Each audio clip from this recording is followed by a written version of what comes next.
大家好, तबस्सुम के साथ चीनी सीखे में तमाम दोस्तों को खुशामदीद। दोस्तों, रोजमर्रा गुफ्तगू में हम अक्सर सवाल करते वक्त ये अल्फाज इस्तेमाल करते हैं।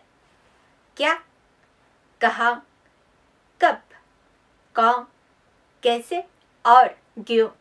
तो आज की वीडियो में हम सीखेंगे कि चीनी ज़बान में ये अल्फाज कैसे बोले जाते हैं और जुमले में कैसे इस्तेमाल किए जाते हैं। सबसे पहले इन अल्फाज को चीनी ज़बान में यूं बोला जाता है। क्या, 什么, कहाँ, 哪里, कब, 什么时候, कौन, 谁, कैसे, 怎么, क्यों, 为什么। और जुमले में ये अल्फाज इस तरह इस्तेमाल किए जाते हैं।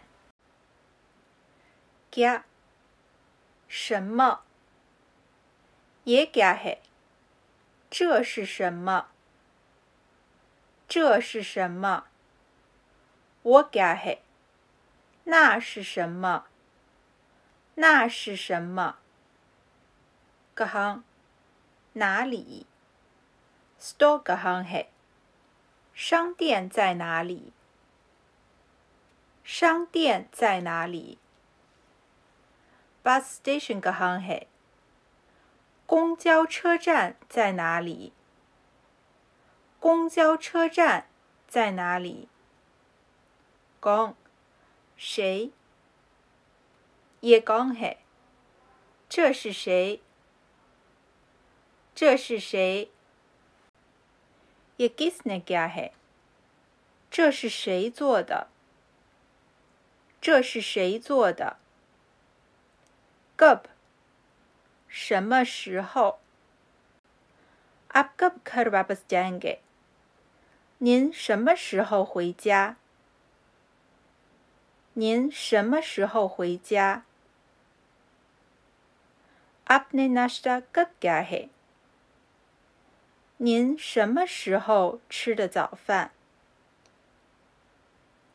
您什麼時候吃的早飯 कैसे, 怎麼 ये कैसे इस्तेमाल होता है?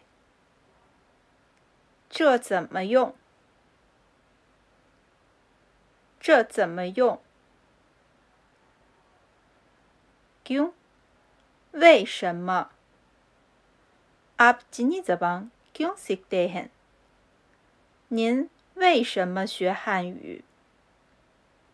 您為什麼學漢語 ये सवालिया अल्फाज रोज़मर्रा गुफ्तगू में अक्सर बोले जाते हैं।